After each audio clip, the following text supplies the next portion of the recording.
कैसे हैं आप सभी लोग। आप सभी का स्वागत है अपने YouTube channel learn with focus पर। आज हम लोग पढ़ने वाले हैं नाभिकीय ऊर्जा क्या होती है।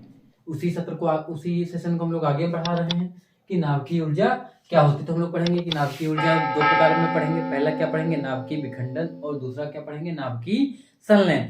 अच्छा, इसमें यह किया जाता है कि हम लोग नाभिक को एक में तोड़ते हैं, मतलब एक बड़े नाभिक को दो छोटे छोटे नाभिक में तोड़ेंगे तो विखंडन होगा, उसमें भी अपार ऊर्जा मुक्त होती है। और जब हम संलयन पढ़ेंगे तो हल्के छोटे छोटे मतलब दो नाभिक मिलकर कोई एक नाभिक का निर्माण करेंगे तो वो कैसा होगा, संलयन होगा। तो हम देखेंगे कि संलयन पे कौन सी ऊर्जा होती है और विखंडन पे किस प्रकार की ऊर्जा होती है। तो इसके बारे में आज हम लोग सीखना चालू करेंगे। तो देखो, सबसे पहले हम लोग सीखेंगे कि नाभिकीय विखंडन क्या होता है। इसकी खोज किसने की थी, हार्न तथा स्ट्रासमैन ने की थी। और विखंडन क्या होता है, इसकी खोज किसने की थी, हार्न तथा स्ट्रासमैन ने की थी। और ये कैसे किया जाता है तो हम लोग पढ़ेंगे कि जो यूरेनियम 92,235 है ना, 92,235 यूरेनियम जो होता है ये समस्थानिक है। इस यूरेनियम के बहुत सारे समस्थानिक पढ़ेंगे। तो यूरेनियम 92,235 के परमाणुओं, यूरेनियम के परमाणुओं पर हम क्या करते हैं, मंद न्यूट्रॉनों की बमबारी कराते हैं। अच्छा, क्यों कराते हैं, क्योंकि हमने एटम की संरचना पढ़ रखी है कि हमारा एटम या परमाणु किससे मिलकर बना होता है। तो हमको पता है कि बाहर इलेक्ट्रॉन अलग अलग ऑर्बिट में होते हैं और उसके अंदर क्या होता है, न्यूक्लियस होता है, नाभिक होता है जिसमें न्यूट्रॉन और प्रोटॉन दोनों होते हैं। फिर हमने सीखा था कि प्रोटॉनों के बीच बहुत ज्यादा कम दूरी पे रखे होते हैं, इस कारण उनके बीच सेम होने के कारण प्रतिकर्षण न लगकर प्रबल आकर्षण बल लगता था, जिसको स्ट्रॉन्ग न्यूक्लियर फोर्स कहते हैं। तो वो इतने पास होने के कारण हम क्या चाहते हैं कि वो टूटे, नाभिक है वो क्या हो जाए, टूट जाए। तो हम लोग इसके लिए क्या कराते हैं, इस पे जो है मंद न्यूट्रॉनों की बमबारी कराते हैं। मंद न्यूट्रॉन मतलब जो थर्मल ताप पे या सामान्य ताप पे ही जो न्यूट्रॉन चलना चालू कर दे, बहुत ज्यादा तेजी वाले क्यों नहीं कराते, क्यों, क्योंकि हमने मान लीजिए किसी ये यूरेनियम हमारा रखा हुआ है, इस पर मैंने बहुत तेज न्यूट्रॉन डाले, तो जब बहुत ज्यादा तेज होगा तो वो इसको इस पार न्यूट्रॉन चूंकि पार कर जाते, न्यूट्रॉन की वेदन क्षमता बढ़िया होती है तो इसको भेद कर दूसरे पार निकल सकते थे। तो अगर हिट करके निकल जाएगा तो कोई तोड़ पाएगा। जैसे कैरम बोर्ड में बहुत सारी गोटियां रखी होती हैं, जब हम स्ट्राइकर से उस पर चलते हैं, धीरे से पुश करते हैं तो हमको जब बिखेरना होता है तो क्या होता है कि जब धीरे मारते हैं तो वो पूरा बिखर जाता है, अर्थात टूटता है। और जब हम बहुत तेजी से मारते हैं तो एक गोटी निकल के बाहर चली जाती है, पूरा नहीं टूटता है। लेकिन हम अगर तोड़ना चाह रहे हैं तो हम क्या करेंगे कि बहुत ज्यादा स्पीड नहीं होनी चाहिए और इतनी कम भी नहीं होनी चाहिए कि हम मारें और कुछ भी ना हो। तो एक सामान्य ताप पे, मंद ताप पे जब हम क्या कराते हैं, न्यूट्रॉनों की ना, थर्मल न्यूट्रॉन जिनको कहते हैं ना, सामान्य ताप पे जिनको कहते हैं मंद न्यूट्रॉन, उनको क्या करते हैं, यूरेनियम के परमाणुओं पर मंद न्यूट्रॉन, कौन से न्यूट्रॉन होते हैं, मंद न्यूट्रॉनों की बमबारी कराते हैं। किसकी बमबारी कराते हैं, मंद न्यूट्रॉनों की बमबारी, मतलब छोड़े जाते, बौछार कराते हैं। बमबारी का मतलब बौछार, बम नहीं है ना, यूक्रेन रसिया वाला। तो मंद न्यूट्रॉनों की बमबारी कराते हैं, अर्थात यहाँ पे एक थर्मल न्यूट्रॉन है। थर्मल न्यूट्रॉन का मतलब होता है वही सामान्य ताप पे ना, थर्मल न्यूट्रॉन, क्योंकि न्यूट्रॉन इतने गतिशील होते हैं। और ये न्यूट्रॉन क्या करेगा कि मान लीजिए एक यूरेनियम क्या है, 92,235 है। अच्छा, 92,235 का मतलब क्या, इसके अंदर प्रोटॉन 92, क्यों, क्योंकि प्रोटॉनों की संख्या को ही दिखाता है। और ये क्या होता है, ए होता है, ए में क्या होता है, जेड होता है। जेड मतलब ये प्रोटॉनों की संख्या और प्लस न्यूट्रॉनों की संख्या ना। तो अर्थात यहाँ पे प्रोटॉन और न्यूट्रॉन दोनों होते हैं और जिसी को हम क्या कहते थे, द्रव्यमान संख्या कहते थे, और ये हम पढ़ चुके हैं। तो हम इसमें जब बमबारी कराते हैं ऐसे बहुत सारे, इसके अंदर क्या होंगे, न्यूट्रॉन और प्रोटॉन दोनों होंगे, ऐसे रखे होंगे। अब जब हम इस मंद न्यूट्रॉनों की बमबारी कराते हैं, अब हमने इस न्यूट्रॉन की जब इस पे बमबारी कराई तो ये इसके नाभिक पे गया, ये क्या है, नाभिक है, ठीक है। अर्थात इस नाभिक में जब ये यूरेनियम गया तो ये चूंकि पहले से था, अब जब ये इसके अंदर जाता है तो इसमें हलचल मचाता है और उस हलचल से ये क्या होता है, इधर उधर फैलने लगता है। और कोई चीज मान लीजिए पहले सामान्य रखी हुई थी, इसमें कोई गया, घुस गया, अब वो इधर उधर करे तो ये नाभिक पहले ऐसे था और फिर कुछ समय बाद ऐसे होने लगता है, ऐसे, फिर ये ऐसे ऐसे हो जाता है। कुछ न्यूट्रॉन इधर, कुछ परमाणु था, परमाणु के अंदर हमने न्यूट्रॉन प्रोटॉन किया, अब ये क्या हो गया, ऐसा हो गया। और कुछ समय बाद इससे भी छटकेगा और ये ऐसे ऐसे दो में टूट गया। अर्थात एक बड़ा नाभिक दो छोटे छोटे नाभिकों में क्या हो गया, टूट गया। और इसी टूटने को हम लोग क्या कहते हैं कि बड़ा नाभिक छोटे छोटे नाभिकों में टूटा। कब टूटा? जब हमने इसमें क्या कराया, मंद न्यूट्रॉनों की बमबारी कराई। तो छटकने में एक चीज और हुआ कि जब ये ऐसे टूटा तो कुछ न्यूट्रॉन छटक के दो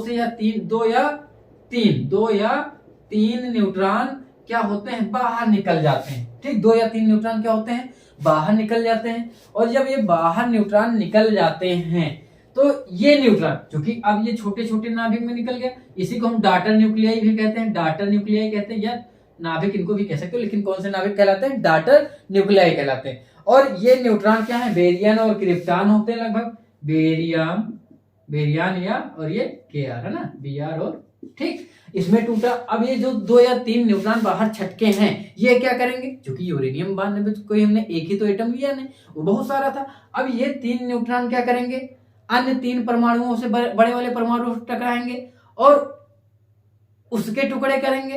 तो ये 3 अगले 3 के करेंगे, कितने हो जाएंगे, 3 3 या 9 हो जाएगा। फिर अगला अगले को कराएगा और इस प्रकार ये कौन सी श्रेणी बनाती है, गुणोत्तर श्रेणी बनाती है। कौन सी श्रेणी बनाती है, गुणोत्तर श्रेणी। आपने पढ़ा होगा गुणोत्तर श्रेणी क्या होता है कि पहले इसने तोड़ा, फिर 3 न्यूट्रॉन निकले, 3 से कितने हुए 9, 9 से कितने हो गए 27, 27 से कितना 81, और इस प्रकार ये टूटते चले जाते हैं। और इस प्रकार जब ये नाभिक अन्य यूरेनियम को तोड़ते चले जाते हैं, और ये जब इस प्रकार तोड़े तो हम इसको कहते हैं ये अनियंत्रित श्रृंखला होती है। कैसी श्रृंखला होती है, अनियंत्रित श्रृंखला होती है। और इस श्रृंखला में ये इतना प्रचंड टूटता जाएगा, फिर एक समय ऐसा आएगा कि वो पूरे यूरेनियम को विखंडित कर देगा और बहुत तेजी से विकराल रूप करके विस्फोट कर देगा। और इसमें क्या होती, बहुत अपार ऊर्जा मुक्त होती है। क्या होती है, बहुत अपार ऊर्जा मुक्त होती है। ये कौन सी श्रृंखला कहलाती है, अनियंत्रित श्रृंखला कहलाती है। क्यों, क्योंकि इसमें जो है हम इसको नियंत्रित नहीं करते हैं, और जब हम इसको नियंत्रित करते हैं तो वो नियंत्रित श्रृंखला होती है। तो हम नियंत्रित और अनियंत्रित सीखेंगे, लेकिन कितनी ऊर्जा मुक्त होती है पहले इसको सीखेंगे। और उसके पहले हम लोग अगर चाहें तो मैं दिखाई दे रहा छोटी सी परिभाषा कि होता क्या है। तो आप लोग को मैंने क्या बताया, किसी नाभिक का 2 या 2 से अधिक छोटे नाभिकों में टूटना है ना, किसी नाभिक का 2 या 2 से क्या हो, अधिक छोटे नाभिकों में टूटना ना, छोटे नाभिकों में टूटना क्या कहलाता है, नाभिकीय विखंडन। विखंडन मतलब अलग होना ना, नाभिकीय, गंदा लिखे है, क्या समझ ही रहे होगे, इतना समझने का आदत बन गई होगी। नाभिकीय विखंडन कहलाता है, ठीक है, याद रखेंगे आप लोग क्या कहलाता है, नाभिकीय विखंडन। और ये हम लोग 2 टाइप का पढ़ेंगे। पहला कौन से पढ़ेंगे, अनियंत्रित श्रृंखला। एक श्रृंखला कैसी होगी, अनियंत्रित श्रृंखला हम लोग पढ़ेंगे, अनियंत्रित श्रृंखला। और दूसरी कौन सी पढ़ेंगे, ये न्यूक्लियर फिजन है, उसके बाद न्यूक्लियर फ्यूजन पढ़ेंगे। तो अनियंत्रित श्रृंखला, और दूसरी क्या पढ़ेंगे, नियंत्रित श्रृंखला पढ़ेंगे। दूसरा कौन सा पढ़ेंगे, नियंत्रित श्रृंखला, अरे यार लिख लेना, नियंत्रित श्रृंखला, नियंत्रित श्रृंखला। दूसरा क्या पढ़ेंगे, नियंत्रित श्रृंखला पढ़ेंगे।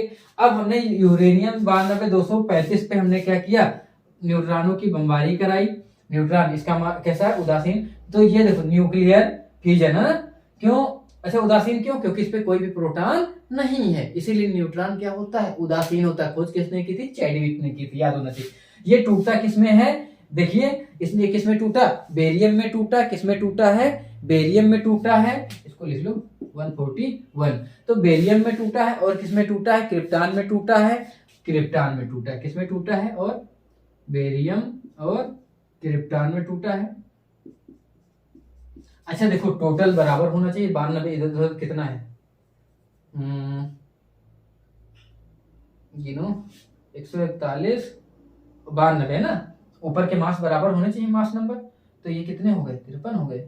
तो बैलेंस कर लिया जाए, अभी कुछ कम है, और वो कम क्या है, न्यूट्रॉन। अब देखो 30N1, देखो 3 न्यूट्रॉन जो अलग हुए थे, 2 या 3, तो 3 1 जा 3। तो अब इन तीनों को जोड़ेंगे, इसके बराबर आएगा, तो हमने बैलेंस कर लिया। और ये टूटने पर क्या होती, अपार ऊर्जा मुक्त होती है। ऐसा क्यों होता है, क्योंकि हमने देखा था कि नाभिक को बांधे रखने के लिए ऊर्जा की आवश्यकता होती है, और जितनी ऊर्जा की आवश्यकता होगी, जब टूटता होगा तो उतनी ऊर्जा मुक्त होती है। तो ये बेरियम में टूटता है, क्रिप्टॉन में टूटता है, और क्या 2 बार लिख दिया गया क्या, ठीक है, बेरियम और क्रिप्टॉन में टूटा, plus 200 MV mega electric volt क्या हुई, ऊर्जा मुक्त हुई। और कितने न्यूट्रॉन निकले, 3 न्यूट्रॉन निकले। अब ये 3 अगले को करेंगे, अगले अगले करेंगे, इसलिए अनियंत्रित श्रृंखला होती है। हम इसको कैडमियम की रॉड या छड़ों के द्वारा भारी जल के प्रयोग से क्या करते हैं, इसको नियंत्रित भी कर लेते हैं। फिर हम सीखेंगे कि नियंत्रित करते हैं, फिर कैसे इसका थर्मल पावर, मतलब कैसे इसमें बिजली परमाणु से हम बिजली बनाते हैं परमाणु विखंडन से, वो सीखेंगे। तो यूरेनियम के एक नाभिक के विखंडन से कितनी ऊर्जा मुक्त होती है, इतनी। एक नाभिक से बहुत करोड़ों नाभिक है, जब टूटती तो कितनी ऊर्जा हो जाएगी, बहुत ऊर्जा हो जाएगी। क्यों, देखो मैं तुलना मैंने लिखा दिया, एनसीईआरटी 12th का है, लेकिन मैंने ले लिया क्योंकि आपके काम आएगा कि 1 kg यूरेनियम के विखंडन से कितनी ऊर्जा मुक्त होती है, 10⁻14 जूल। पावर में है तो ऐसे ना समझना, पढ़ के देखो तो हालत खराब हो जाएगी। 2, 2, 4, 2, 6, 2, 8, 2, 10, 2, 12, 2, 14। मैं नहीं पढ़ पाऊंगा, आप लोग कमेंट में पढ़ के बताइएगा कितना है ना। इतनी जूल ऊर्जा 1 kg यूरेनियम से ना, 1 kg यूरेनियम से क्या होती है, मुक्त होती है। और अगर 1 किलो केवल कोयला जलाएं तो ये कितना मुक्त होगा, 10⁻7 जूल। तो बहुत कम कोयले से, और ये अपार ऊर्जा हो गई उसकी अपेक्षा, है ना।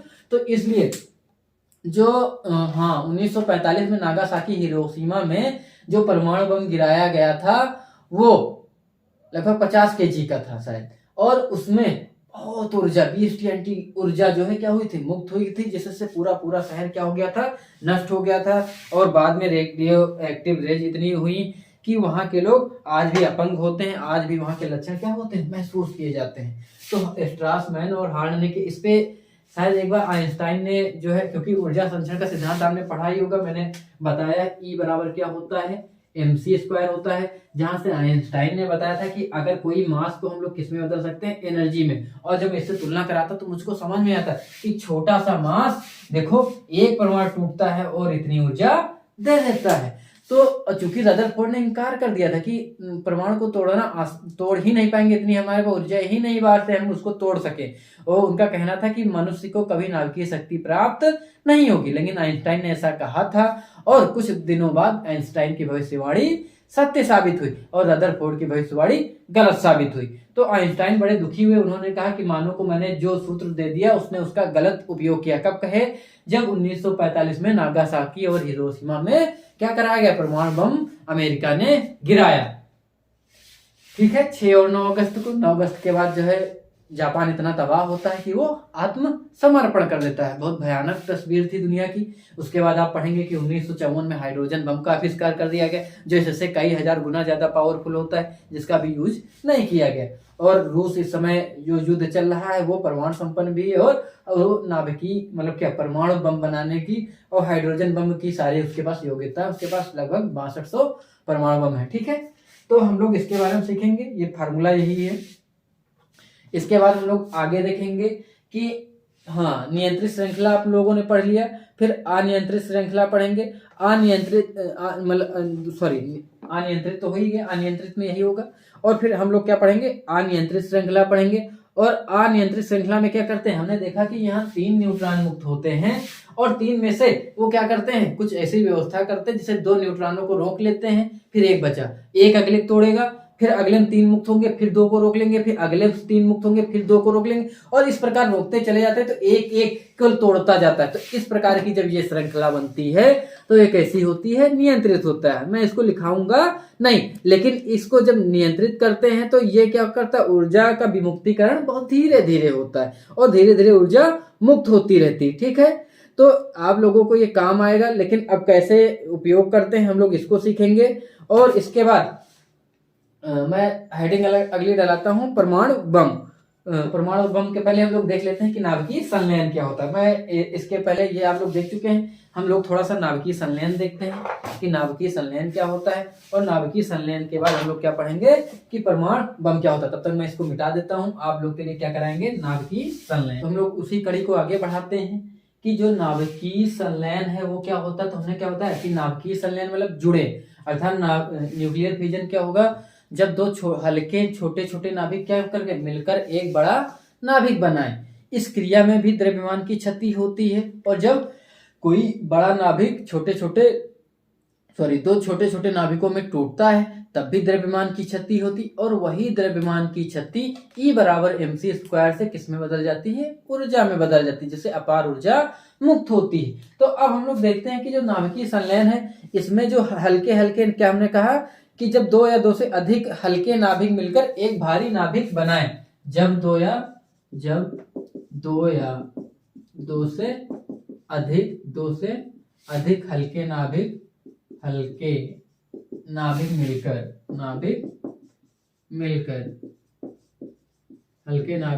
मिलकर एक भारी नाभिक बनाए,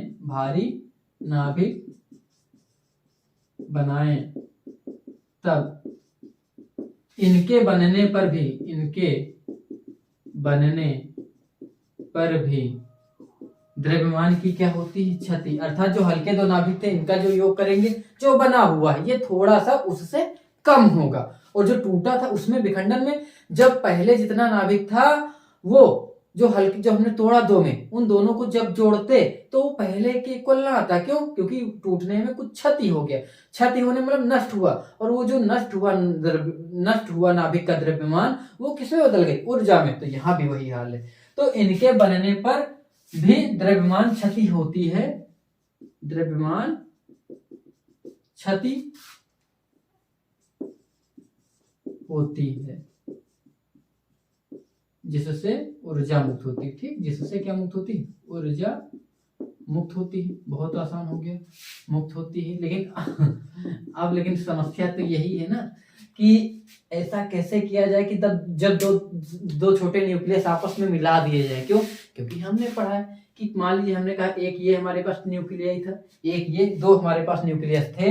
हमको पता है किसी भी न्यूक्लियस के अंदर क्या होते हैं, पर उससे दो न्यूक्लियस लेके आए तो न्यूक्लियस के ऊपर टोटल कौन सा चार्ज होता है, सेम चार्ज, और कैसा होता है, पॉजिटिव। ये भी न्यूक्लियस लेके आए, इसके पास भी सेम चार्ज, अंदर प्रोटॉन ही, क्योंकि न्यूट्रॉन उदासीन है। अब दोनों को जब हम इसके पास लाएंगे मिलाने के लिए, तो तुमको पता है कि जब भी पास लाएंगे तो क्या होगा, सेम चार्ज को जब पास लाते हैं तो प्रतिकर्षण लगेगा कूलाम के नियम से, और ये एक दूसरे को क्या कर देगा, भगा देगा। कूलाम के नियम से क्या लगेगा, प्रतिकर्षण लगेगा। कूलाम का नियम कितना होता है, F बराबर 1/4πε0। उसको मैं केवल K का लिखा दूं कांस्टेंट से, तो Q1 Q2 अपान क्या होता है, R² होता है। हमने पढ़ रखा है कि जब ज्यादा दूरी पे हूं तो इनके बीच क्या लगेगा, प्रतिकर्षण लगेगा, अर्थात एक दूसरे को भगा देंगे। हम कितनी भी ताकत से लेके जाएं ये क्या कर देगा, भगा देगा। तो हमारे पास समस्या ये आती है कि हम ऐसा कैसे करें कि जो दो न्यूक्लियस अर्थात दो नाभिकों को एक दूसरे में जोड़ दें। तो हमको समझ में आता है कि हम किसी भी चीज को जोड़ते हैं तो क्या करते हैं, घर में कोई भी लोहे का औजार टूट जाता है, जोड़ना है तो हम लेके जाते हैं वेल्डिंग कराने के लिए। हम क्या करते हैं, पहले वहां पे उसको पिघलाते हैं, और पिघलाने के बाद वो उसको फिर से आपस में रख के जोड़ देते हैं। सोना भी टूट जाता है, वो पहले पिघलाया जाता है, फिर से रख दिया जाता है, जुड़ जाता है। अर्थात पिघलाने मतलब क्या, गर्म कर दिया जाए।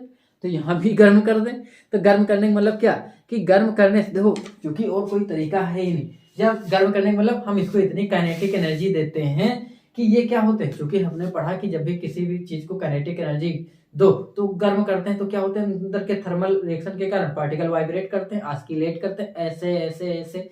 अब दो न्यूक्लियस ऐसे ऐसे करें अंदर तो क्या होगा, सबसे पहले कोई भारी नहीं लेते हैं, इसमें हम किसका यूज करते हैं, हाइड्रोजन के समस्थानिक का प्रयोग करते हैं। किसके समस्थानिक का प्रयोग करते हैं, हाइड्रोजन के समस्थानिक। किसके समस्थानिक, हाइड्रोजन के समस्थानिकों का प्रयोग करते हैं, हाइड्रोजन के समस्थानिकों का प्रयोग करते हैं। लेकिन कैसे, हमने कहा कि चलो गर्म कर दें, लेकिन गर्म करने का मतलब क्या, कितना गर्म कर दें कि वो इनके बीच जो प्रतिकर्षण बल है इसको तोड़ के अंदर चला जाए, ये भी तो है। तो इसके लिए बहुत ऊर्जा चाहिए, और इतनी ऊर्जा हम सामान्य अवस्था में दे नहीं पाते। और ये ऊर्जा लगभग कितनी होनी चाहिए, क्योंकि सबको पता है जितना गर्म करने जाते जाएंगे उसके अंदर का ऑस्किलेशन बहुत बढ़ेगा। हम कहते हैं और इसको इतना पास ले आए, तो याद रखना कि एक ऐसी दूरी होती है जो हमने पढ़ा था कि उस दूरी पर इनके बीच प्रतिकर्षण ना लगकर वो क्या लगेगा, प्रबल आकर्षण बल लगने लगेगा। और वो दूरी कितनी होती है, हमने कहा वो इतने नजदीक आ गए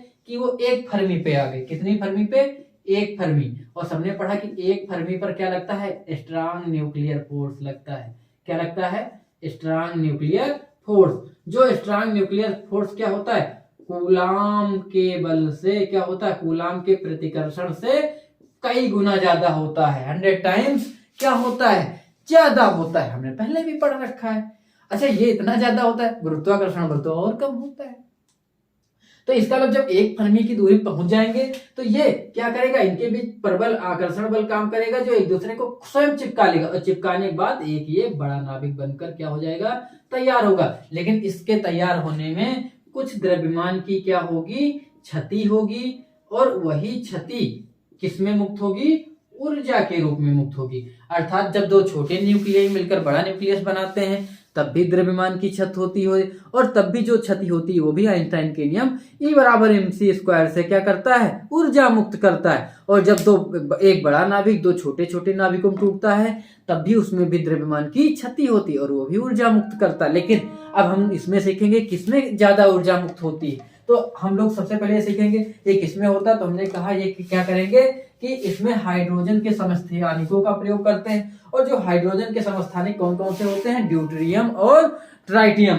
तो जो ये ड्यूटेरियम हो गया और ये ट्राइटियम हो गया, हमने पढ़ाया था और उसमें बताया भी था कि हाइड्रोजन के समस्थानिक 1H2 का प्रयोग हाइड्रोजन बम बनाने में करते हैं। जो परमाणु हमने पढ़ा था नाभिकीय विखंडन, उस पर क्या बनाया जाता है, परमाणु बम, और जो नाभिकीय संलयन है इस पर क्या बनाया जाता है, हाइड्रोजन बम बनाया जाता है। और मैं बाद में बताऊंगा कि अभी आप लोग को कमेंट में बताना है कि परमाणु बम का आविष्कार किसने किया था, ठीक है। अगर कोई कंफ्यूजन होगा तो बताइएगा। और हाइड्रोजन बम का आविष्कार किसने किया, एडवर्ड टेलर ने किया, ठीक है। हाइड्रोजन बम का आविष्कार किसने किया, एडवर्ड टेलर ने किया। किसने किया, एडवर्ड टेलर ने क्या किया, इंपॉर्टेंट है। हाइड्रोजन बम का, परमाणु बम का किसने किया, आप लोग कमेंट बॉक्स में बताएंगे। हाइड्रोजन बम का आविष्कार किया था। लेकिन पहले अब हम लोग सीखते हैं कैसे बनता है। हमने कहा जब हाइड्रोजन के दो समस्थानिकों का क्या करते हैं, उच्च दाब और ताप पर संलयित कराते हैं समस्थानिकों को, इसको क्या करते हैं, इतने ताप पर संलयित कराते हैं। ये बहुत ताप होता है, इतना ताप चाहिए जो सूर्य के कोर पर भी नहीं होता है, अंदर होता है, तभी उनके अंदर भी हाइड्रोजन हीलियम में बदलता है। तो 1H2 और 1H3 ड्यूटेरियम और ट्राइटियम या ट्राइटियम जो भी बोलिए का हम लोग क्या कराते हैं, संलयित कराते हैं 1H2 + 1H3 का उच्च ताप और दाब पर। तो ये किसमें बदलता है, एक एक कितना हो गया, 2 और 2 3 5, लेकिन 5 नहीं बनाता है। क्यों, क्योंकि एक न्यूट्रॉन को यहाँ पे मुक्त करता है। और यहाँ पे जो द्रव्यमान की क्षति होती उससे 17.6 मेगा इलेक्ट्रिक वोल्ट ऊर्जा क्या होती है, मुक्त होती है। आप सब कहेंगे ठीक तो है, लेकिन वहां तो 200 MV आप बताए थे मुक्त हो रही है, तो इसका विखंडन में ज्यादा ऊर्जा मुक्त होती है, यहाँ तो कम हो रही। तो याद रखना यहाँ पे हम क्या ले रहे हैं, केवल जो है हाइड्रोजन का एक समस्थानिक ले रहे हैं 1H2, इससे करा लोगे कितना निकलेगा आप लोग। और वहां पे यूरेनियम कितने लेते हैं, 235 का जब इसे डिवाइड कराओगे तो कितना निकलेगा, करा के आप लोग देख लीजिएगा, पॉइंट में कुछ आएगा। और यहाँ पे इतनी ऊर्जा मुक्त हो रही, ठीक है। तो जब वहां पे पॉइंट में आएगा तो इसकी अपेक्षा जब हम लोग इसका भी कराएंगे तो लगभग ये 6.6 होगा, तो कई गुना जो है ज्यादा होता है, ठीक है। तो इसका मतलब ये इससे कई गुना ज्यादा होगा। तो एक, क्योंकि वहां एक परमाणु का हम लोग निकालेंगे कि उसका जो एक जो है द्रव्यमान संख्या कितना होगा, जब वहां निकालेंगे तो हमको क्या समझ में आएगा, ये कई गुना ज्यादा होती। क्यों, क्योंकि यहाँ पे हमने क्या लिया है, 1H2 लिया है, ठीक है। वहां यूरेनियम 235 था, तो चूंकि वो ज्यादा था तो हम लोग क्या कराते हैं, तो 17.6 MV ऊर्जा मुक्त होती। और जो हाइड्रोजन है वो हाइड्रोजन किसमें परिवर्तित हो जाता है, हीलियम में। अर्थात जब हाइड्रोजन किसमें बदला, हीलियम में बदल गया, तो अपार ऊर्जा मुक्त करता है। और यही कारण सूर्य में भी क्या होता है, नाभिकीय संलयन होता है। और वहां का जो अंदर हाइड्रोजन है वो हाइड्रोजन लगातार किसमें बदलते जा रहा है, हीलियम में बदल रहा है। और हीलियम हाइड्रोजन से क्या होता है, भारी होता है। और सबको पता कोई चीज भारी, हल्के से भारी बदल रही तो धीरे धीरे क्या होता जाएगा, सिकुड़ता जाएगा। पहले फैला हुआ, बाद में क्या होगा, सिकुड़ेगा तो क्या होगा, एक समय आएगा कि सूर्य के अंदर का सारा हाइड्रोजन समाप्त हो जाएगा। क्यों, क्योंकि वो सारा हाइड्रोजन संलयित होकर न्यूक्लियर फ्यूजन के द्वारा किसमें बदल चुका होगा, बोलो, ये हीलियम में बदल चुका होगा। अर्थात वो जो है भारी होता जाएगा, भारी होगा तो क्या होगा, सूर्य जो है सिकुड़ेगा तो उसका एक बार फिर से ताप बढ़ेगा, तो वो एकदम लाल दानों जैसा चमकता हुआ दिखाई देगा। इसी को हम लोग पढ़ते भी कि लाल दानों किसे कहते हैं। तो वो तारा जो क्या होता है, जिसके अंदर का सारा हाइड्रोजन समाप्त हो जाकर क्या होता है, हीलियम में बदल चुका होता है, उसे हम लोग क्या कहते हैं, लाल दानों कहते हैं। जिस हिसाब से आज सूर्य में जो हाइड्रोजन हीलियम में बदलते जा रहा है, ये कब तक बदलेगा ऐसे? इस सूर्य के पास इतना हाइड्रोजन मौजूद है कि वो अभी तक 5 अरब वर्ष तक की हमको हाइड्रोजन ऊर्जा उपलब्ध कराता रहेगा। तो आप लोग ये याद रखेंगे। अभी इसमें कोई अगर कंफ्यूजन है तो आप लोग पूछेंगे। हाँ, यूरेनियम जो 235 है, जब हम लोग उसका विखंडन कराते हैं तो उससे कितनी द्रव्यमान क्षति होती है, तो आप लोग याद रखेंगे। यूरेनियम 235 के विखंडन से 0.214 AMU को अब केवल यू ही लिख देते हैं। क्यों? क्योंकि बार बार लिखना पड़ता था, तो उन्होंने कहा सीधे यू लिखो ना, एटॉमिक मास यूनिट, द्रव्यमान यूनिट द्रव्यमान क्षति होती, ठीक है, द्रव्यमान क्षति। और यही जो है क्या कराता था, 200 MV की ऊर्जा देता था, ठीक है। आप लोग याद रखेंगे, ये बहुत इंपॉर्टेंट है। इसके बाद आप लोग, अच्छा, प्रथम परमाणु बम किसके द्वारा बनाया गया? तो परमाणु बम, चलो मैं ही बता दे रहा हूँ किसने बनाया था। रॉबर्ट ओपनहीमर ने बनाया था। और कब बनाया था? 1945 में। और उसका प्रयोग भी कब कर दिए वो लोग? 1945 में। जब बनाया उसी समय वो उसका क्या कर दिए? प्रयोग कर दिए। तो याद रखना, परमाणु बम किसने बनाया था? रॉबर्ट ओपनहीमर ने बनाया था। और हाइड्रोजन बम किसने बनाया? एडवर्ड टेलर ने बनाया। हाइड्रोजन बम किस पर काम करता है? नाभिकीय संलयन पर काम करता है। और परमाणु बम किस पर काम करता है? नाभिकीय विखंडन पर काम करता है। याद रखना कि जो है भारत में अणु बम के विकास के सूत्रधार कौन रहे? तो आप लोग बताएंगे डॉक्टर राजा रमन्ना रहे। और इसके बाद कृत्रिम रेडियो एक्टिविटी की खोज किसने की थी? तो आप लोगों को पता है किसने की थी? मैरी क्यूरी की पुत्री की थी। और वो कौन थी? आयरिस क्यूरी, ठीक है। इसके बाद परमाणु बम में किस तत्व का प्रयोग करते हैं? तो यूरेनियम 235 का करते हैं या प्लूटोनियम 239 का करते हैं। यूरेनियम से प्लूटोनियम बनाया जा सकता है, ठीक है। तो 6 अमेरिका ने कहाँ पे गिराया था? नागासाकी और हिरोशिमा पर परमाणु बम गिराया था। और परमाणु बम का आविष्कार किसने किया था? हीमर ने किया था। तो आप लोगों को याद रखेगा। सौर ऊर्जा का मुख्य कारक क्या है? मैंने भी बता दिया। क्या है? नाभिकीय संलयन। जो हाइड्रोजन लगातार किस में बदलता जा रहा है? हीलियम में बदलता जा रहा है, ठीक है। और याद रखना कि जो नाभिकीय संलयन है, अभी जो है इसको नियंत्रित करने का कोई उपाय नहीं आया है। आगे ये बहुत अच्छी ऊर्जा देगा। क्यों? क्योंकि जो नाभिकीय विखंडन होती है उसमें यूरेनियम बहुत सारा कचरा उसका मुक्त होता है, जो रेडियो एक्टिव होता है और जो बहुत नुकसानदेह होता है। लेकिन इसमें ऐसा नहीं। लेकिन ये अभी नियंत्रित नहीं किया जा सका है। और नियंत्रित नहीं किया जा सका है, इसलिए इसका जो है किसी भी पावर में कोई उपयोग नहीं है। अच्छा, जीरो पावर किसे कहते हैं? तो याद रखना, जिससे हम बिजली का उत्पादन नहीं कराते हैं, केवल प्रयोग करते हैं, वो क्या कहलाते हैं? Zero power. अर्थात जिस परमाणु विखंडन में जिसका हम उपयोग नहीं कर पाते हैं, तो जीरो पावर कहलाता है। ये भी आपके दिमाग में एकदम बना होना चाहिए। मैंने जितने भी चीजें हैं मैंने आपको बता दी, जो जो पूछा जाता है। तो आज की क्लास को हम लोग यहीं समाप्त कराते हैं। क्यों? क्योंकि आपने हाइड्रोजन बम भी पढ़ना सीख लिया है। इसके बाद हाँ, भारत में परमाणु पोखरण परीक्षण अटल बिहारी वाजपेयी और APJ अब्दुल कलाम के नेतृत्व में कब हुआ था? तो 11 मई 1900, बोलो। हाँ, और सबसे बड़ी बात, ये संलयन आधारित था। कौन था? जो 11 मई 1998 को हुआ था। परमाणु परीक्षण में लिखा दूं कब हुआ था? 11 मई 1998। बहुत बड़ी बात है, याद रखना कि 11 मई 1998 कौन थे प्रधानमंत्री? अटल जी। और उनकी कृपा से क्या हुआ? और परमाणु परीक्षण लेकिन किस पर आधारित था? ये नाभिकीय संलयन पर आधारित था। अर्थात किस पर आधारित था? नाभिकीय संलयन। नाभिकीय संलयन पर आधारित होने का मतलब आप लोग समझ रहे हैं। अर्थात भारत भी हाइड्रोजन बम बनाने की क्या रखता है? योग्यता रखता है। अर्थात स्पष्ट है, यहां से क्या स्पष्ट हो गया आप लोग को कि भारत हाइड्रोजन बम बनाने की क्या रखता है? Bharat hydrogen bomb. क्यों? क्योंकि उसने इस आधार पे परमाणु परीक्षण किया था, हाइड्रोजन बम बनाने की योग्यता रखता है। पता नहीं बना के रखें कि नहीं, हमको नहीं पता, लेकिन ऐसी भारत क्या करता है? रखता है, योग्यता रखता है। याद रखना, भारत हाइड्रोजन बम बनाने की क्षमता रखता है। यूक्रेन के पास भी परमाणु बम बनाने की तकनीक अभी है। उसने 1993 में नाटो देशों के कहने पर नष्ट तो कर दिया था, लेकिन उसके पास भी तकनीकी ये मौजूद है, ठीक है। भारत में प्रथम परमाणु परीक्षण कब कहाँ किया गया था? तो याद रखेंगे 18 मई 1974 में किया गया था। कब किया गया था? भारत में प्रथम परमाणु परीक्षण कब किया गया था? बोलो 18 मई 1900 कब किया गया था? 74 में भारत में प्रथम परमाणु परीक्षण, प्रथम परमाणु परीक्षण, परमाणु परीक्षण कहाँ? हमने पूछा भारत में, तो आप लोग क्या बताएंगे? बोलो 18 सब मई में काम होते हैं, है ना? 18 मई 1974, ठीक, 18 मई 1974 ये भी पोखरण में ही हुआ था।